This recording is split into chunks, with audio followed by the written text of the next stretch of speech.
Bonjour et bienvenue à l'émission J'ai décidé, je m'aime. Une émission consacrée au bien-être et au développement personnel.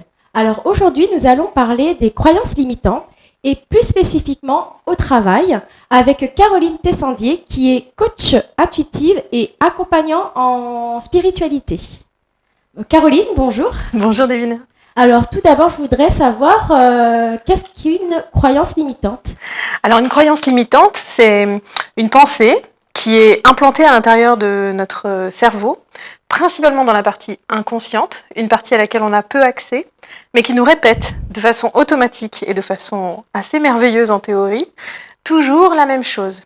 Le truc qui fait d'une croyance qu'elle soit limitante, c'est que c'est une croyance qui finalement va nous pousser à nous sentir pas bien, va nous pousser à nous sentir tristes, malheureux, incompétents, voilà, qui va nous rabaisser. Elle devient limitante, cette pensée, si elle me rend malheureuse et finalement si elle m'éloigne de ma nature profonde. On en reparlera. D'accord. Et justement, comment elle naît cette croyance ? Est-ce que l'on peut savoir d'où elle vient ? On peut savoir d'où elle vient, même si quelque part, en tout cas dans ma pratique, je trouve que ça n'a pas beaucoup d'intérêt. Tu verras aussi par la suite, mais parce que finalement, d'où elle vient, on peut le comprendre sans forcément le résoudre. Donc voilà. Mais d'où elle vient en général, elle vient de l'enfance, elle vient des premières années de vie, elle vient d'expériences douloureuses, elle vient de choses qu'on a déjà vécues et qui se sont parfois répétées comme des schémas. D'accord. Et qu'est-ce qui fait qu'on prend ou pas une croyance, selon toi ? Alors souvent, le fait que la personne avec qui on va expérimenter initialement cette pensée a du poids pour nous émotionnellement, forcément ça va impacter. C'est sûr que si c'est maman qui a dit quelque chose ou si c'est papa qui a dit quelque chose, l'amour que j'ai pour eux va forcément plus fertiliser le terrain de cette croyance limitante d'office. Justement, quand tu parles de papa, maman, en général, les croyances, elles peuvent venir comme tu es nul, tu es pas fait pour ceci, je te verrai bien dans tel domaine. C'est un peu ce jargon qui construit une croyance limitante, en tout cas pour... Ça peut être ce jargon, mais de toute façon, les croyances limitantes vont toujours exister. On a un cerveau, et encore plus nous les Français, qui a une capacité à se concentrer sur le négatif qui est assez élevée. Alors je dis encore plus nous les Français parce que un enfant français va recevoir environ 8 remarques négatives contre 2 remarques positives, okay, à temps égal. Du coup, on a toujours cette habitude de regarder le verre un petit peu à moitié vide.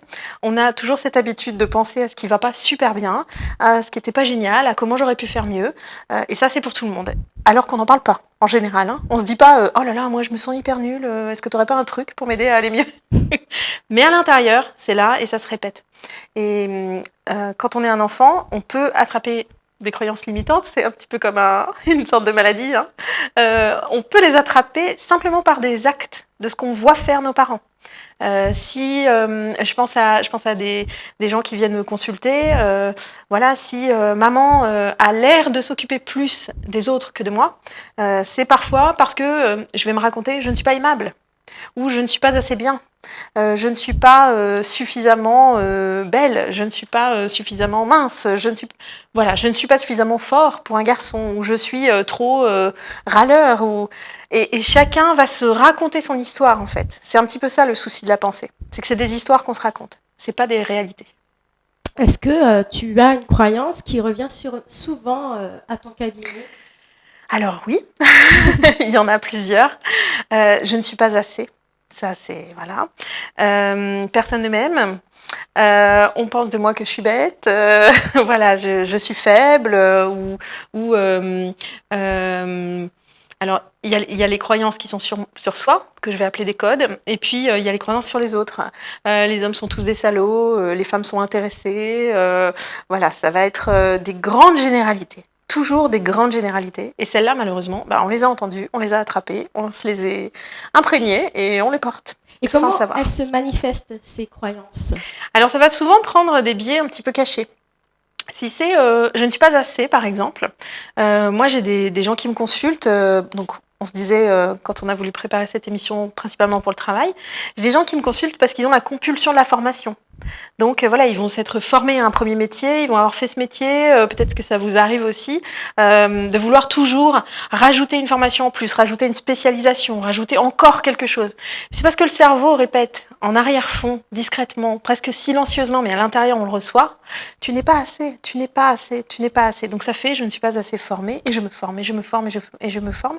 Et ça donne un peu ces personnes qui sont surdiplômées, mais qui doutent tout le temps d'elles-mêmes, qui en sont toujours pas à se sentir prêtes à se jeter à l'eau et à ouvrir un cabinet ou à se lancer dans une nouvelle activité, à aller demander une promotion, à des choses qui sont légitimes, mais qu'on n'ose pas faire.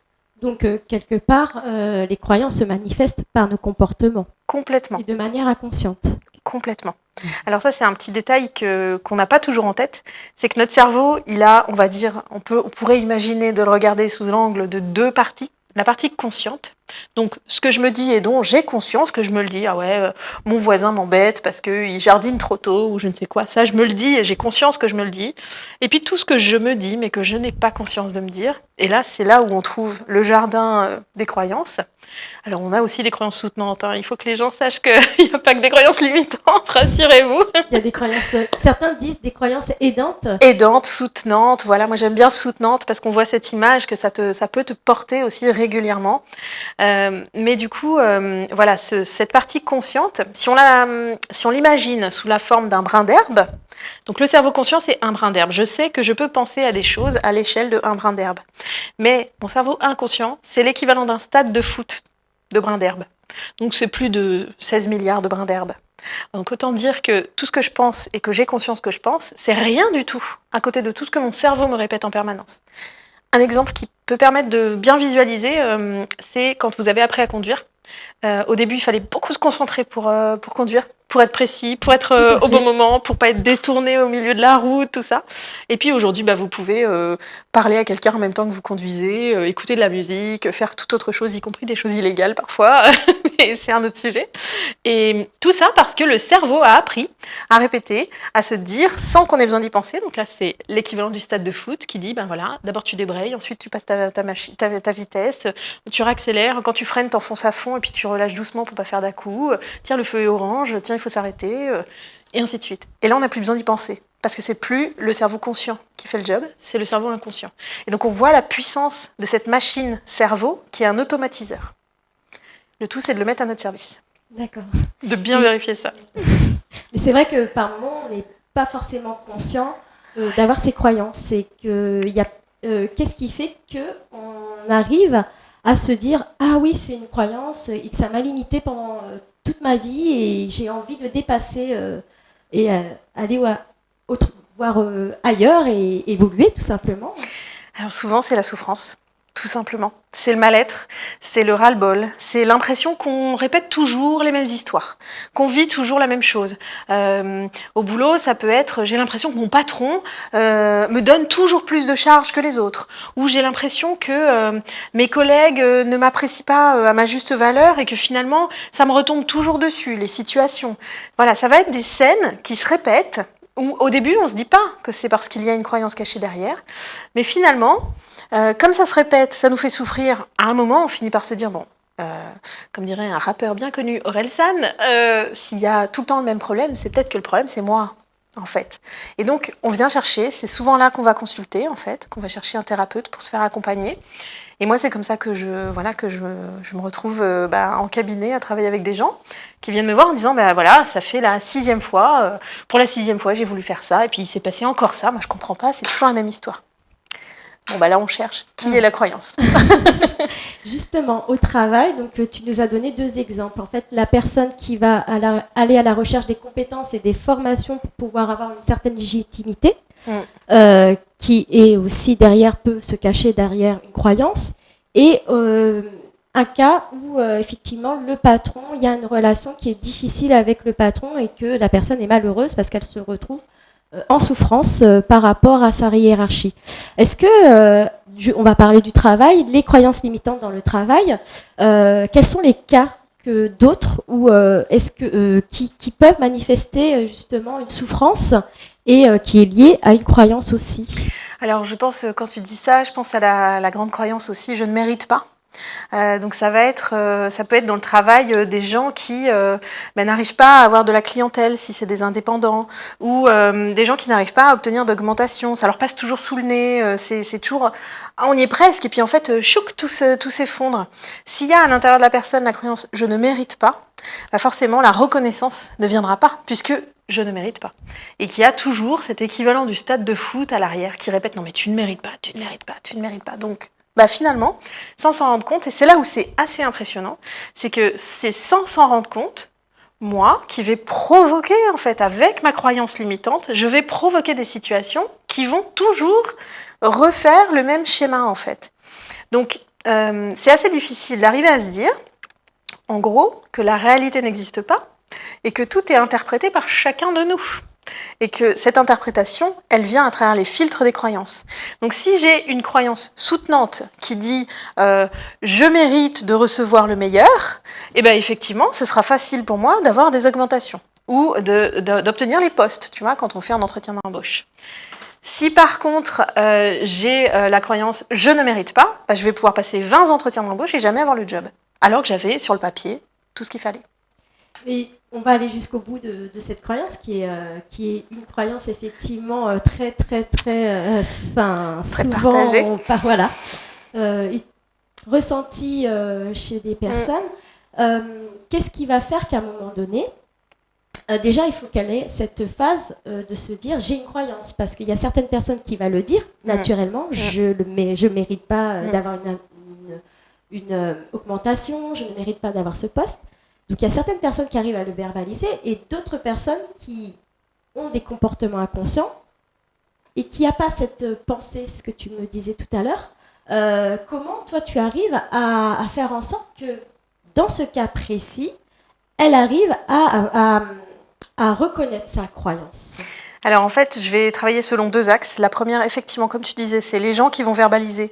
Moi, je vais les écouter pendant un certain temps, puis en fait très vite. Alors j'ai un cerveau qui fonctionne de façon atypique et j'entends particulièrement les choses importantes. Donc très vite, je vais localiser où ça se passe et je vais aller pousser un peu dans ce sens-là pour vérifier mon hypothèse. C'est pour ça que je dis coach intuitive. Et puis, il y a les autres personnes qui, en fait, arrivent avec un mal-être et qui n'ont pas identifié quoi que ce soit, qui ne prononcent pas, qui sont vraiment dans un inconscient le plus complet. Là, en fait, on va jouer à des jeux. On va aller chercher. Donc, ça va être des petits jeux verbaux du genre ah bon, ok, d'accord. Alors, ce qu'on va dire, c'est que tu es en entretien d'embauche et puis tu sors de l'entretien d'embauche et j'aimerais savoir, ou tu rentres dans l'entretien d'embauche, j'aimerais savoir ce que tu te racontes. Donc, vas-y, sans réfléchir. Commence une phrase qui dit ce que je me raconte, c'est que je... Et là, je les pousse à ne pas réfléchir. Si on me répond un truc qui est complètement à côté de la plaque, qui n'est pas du tout une croyance, on va jouer au jeu des 5 pourquoi. Et pourquoi ça? Tac, hop, parce que, non. Ok, parce que. Et souvent, au bout du maximum 5e pourquoi, parce que je mérite pas. Ah, ok, tu mérites pas. On la tient. Et après, comment ça se passe? Comment on peut dépasser cette croyance? Alors, chez moi, j'ai un système de transformation, un outil que j'apprécie particulièrement pour sa simplicité. Je ne cherche pas à savoir d'où elle vient. Je cherche juste à se dire, on a tous le droit au bonheur à partir de tout de suite maintenant, en fait. Il n'y a pas besoin d'y passer 10 ans de thérapie. Il y a juste à se dire, très simplement, en fait, je suis une machine qui peut automatiser ce qu'elle veut, puisque mon cerveau fait ça de manière naturelle. Si j'ai pu choisir d'apprendre à conduire, je peux choisir de croire autre chose. Donc, je repère qu'il y a « je ne mérite pas », ok, je m'en débarrasse, c'est du jardinage. Je prends une pelle, j'arrache cette croyance, je m'en débarrasse vraiment physiquement, donc ça va passer par le corps, je m'en débarrasse. Et à la place, je vais planter. Moi, ce que j'aime à dire, c'est un pied de passion. Et le but du jeu, c'est va jusqu'à récolter tes maracujas. Donc, quand tu as planté ton pied de passion avec moi en séance, moi, je donne des exercices par la suite, en fait, à faire à la maison, sur plusieurs jours, où la personne va comme entretenir son petit pied de passion jusqu'à ce qu'il y ait des fleurs, jusqu'à ce qu'il puisse observer que ça y est, il y a des fruits qui sont en train de se former, et jusqu'à ce qu'il puisse aller se faire des super salades de fruits au maracuja et savourer à fond sa nouvelle vie avec son nouveau système de pensée. Voilà, c'est un résumé. D'accord, je te remercie Caroline. Donc en fait, c'est vrai que la première étape, on va dire, du changement, c'est quand même d'identifier ses propres croyances limitantes au travail. Donc si vous, au travail, vous avez pu avoir beaucoup plus d'explications grâce à Caroline sur vos croyances que vous pourrez avoir, notamment dans votre travail. Déjà, on va dire que c'est quand même une grande étape pour ne pas reproduire les mêmes schémas par la suite. Je te remercie, Caroline, pour avoir donné ces compréhensions sur ce qu'est une croyance limitante et comment elle se manifeste au travail, plus particulièrement. C'est la fin de cette émission. Je vous remercie de nous avoir suivis et je vous dis à la prochaine pour une autre thématique. Au revoir.